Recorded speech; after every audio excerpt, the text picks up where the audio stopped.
손톱의 형태 관리. 우에타니 나오코.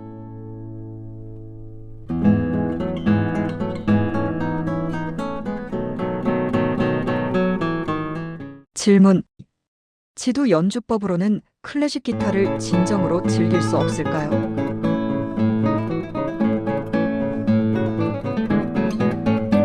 답변.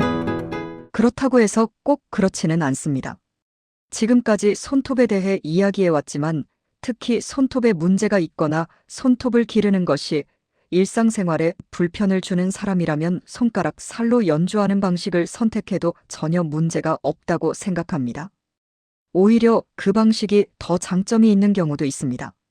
이건 어디까지나 제 개인적인 생각이라서 많은 기타 선생님들이 같은 의견인지는 모르겠습니다만 제 교실에도 항상 몇 명은 손가락 살로 연주하는 분들이 있습니다.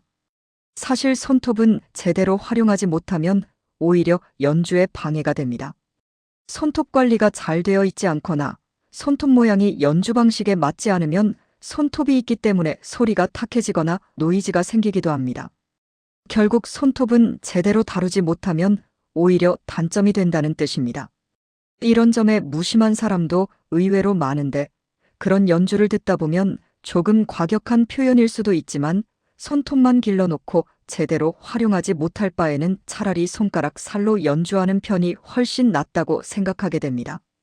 물론 손톱을 잘 활용하는 연주법을 익히는데 힘을 쏟는 것이 많은 사람들이 선택하는 길이지만 손톱이 약하거나 손톱 관리에 많은 시간을 들이기 어려운 사람이라면 손가락 살로 연주하는 방식을 선택하는 편이 더 좋은 연주로 이어지는 경우도 많다고 생각합니다.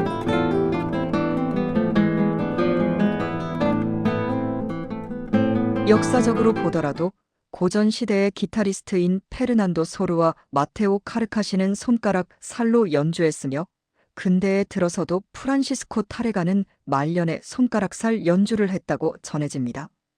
타레가는 손톱을 사용하던 시기도 있었지만 최종적으로는 손가락 살 연주를 선택했습니다. 흥미로운 사례라고 할 수 있습니다. 또한 손톱을 사용하는 단점으로 손톱에 지나치게 의존하게 되어 손가락으로 줄을 정확히 잡아내는 감각을 제대로 익히지 못하는 경우가 있다는 점도 느끼고 있습니다. 그 점에서 보면 손가락살 연주가 줄을 확실하게 잡는 연주법을 익히기에는 더 쉬운 방법일 수도 있습니다. 이런 관점에서 특히 초보 단계에서는 손가락살 연주로 시작해도 괜찮지 않을까 생각합니다. 그렇다면 반대로 손톱을 사용하는 장점은 무엇일까요?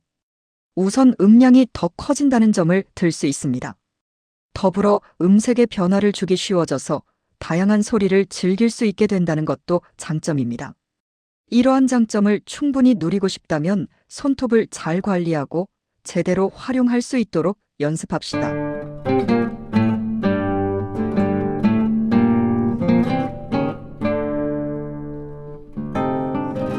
질문. 어렵고 긴 곡을 꾸준히 오래 연습하는 것과 쉽고 짧은 곡을 여러 곡 연주하는 것 중에 어느 쪽이 더 빨리 실력이 늘까요?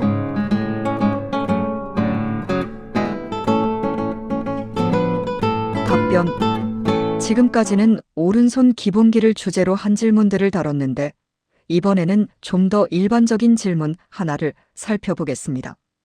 이것은 현재 어떤 단계에 있는지 그리고 어떤 과제를 안고 있는지에 따라 달라집니다. 아직 긴 곡에 익숙하지 않은 단계라면 다소 어려움이 있더라도 긴 곡을 끝까지 완성해보는 과정에서 새로운 단계에 도달할 수 있을 것입니다. 반대로 긴 곡을 여러 개 연주해보았지만 어딘가 소화가 덜 된 느낌이 들거나 왠지 모르게 만족스럽지 않은 일종의 권태기에 있는 경우라면 짧은 곡을 많이 연주해 보면서 기분을 환기하는 것도 도움이 될 수 있습니다. 어쨌든 긴 곡만 계속 연습하기보다는 짧은 곡과 적절히 병행하는 것이 좋다고 생각합니다. 또한 오랜 시간을 들여 계속이라는 표현은 해석이 애매한데 얼마나 시간을 들이느냐에 따라 달라집니다. 계속이라는 말 그대로 납득할 때까지 반년이든 1년이든 한 곡만 붙잡고 연습한다는 의미라면 매일 확보할 수 있는 연습 시간과 내용에 따라 다르긴 하지만 반년 이상 같은 곡만 연습하는 것은 그다지 효율적이지 않다고 생각합니다.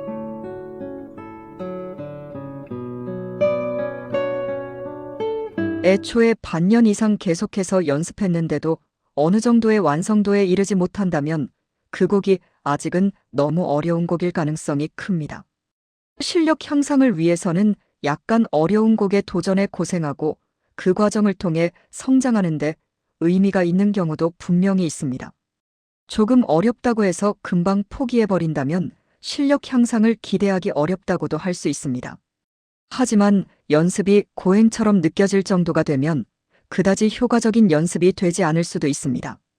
특히 금욕적이고 성실한 사람일수록 한 곡에 지나치게 집착하는 경향이 있는 것 같지만 단순히 시간을 많이 들이는 것이 반드시 성실한 연습이라고 볼 수는 없다는 것이 필자의 생각입니다. 그렇다고 해도 긴 곡을 연주하기 위해서는 짧은 곡을 연주할 때와는 다른 능력이 필요하다는 점은 분명합니다.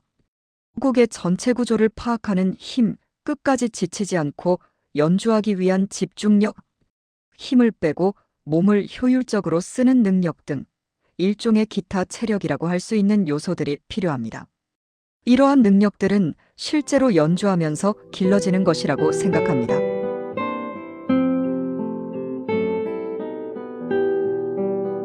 그런 의미에서 긴 곡을 시간을 들여 연습하는 것은 중요한 일입니다.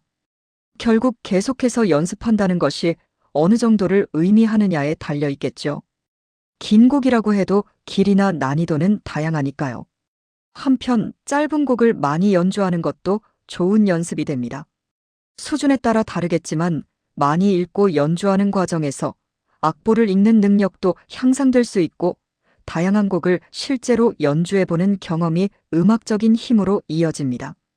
일반적으로는 짧은 곡부터 시작해 단계적으로 긴 곡에 도전하게 되지만 초보자가 아니더라도 비교적 쉬운 곡을 포함해 짧은 곡을 많이 연주하는 것은 좋은 공부가 됩니다.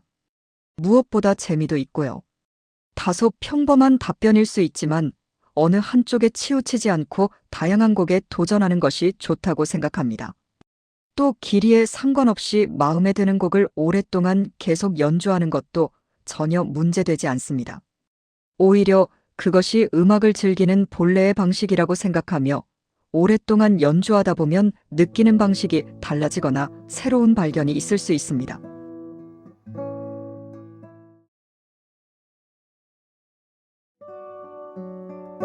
즐거운 연습과 연주를 위하여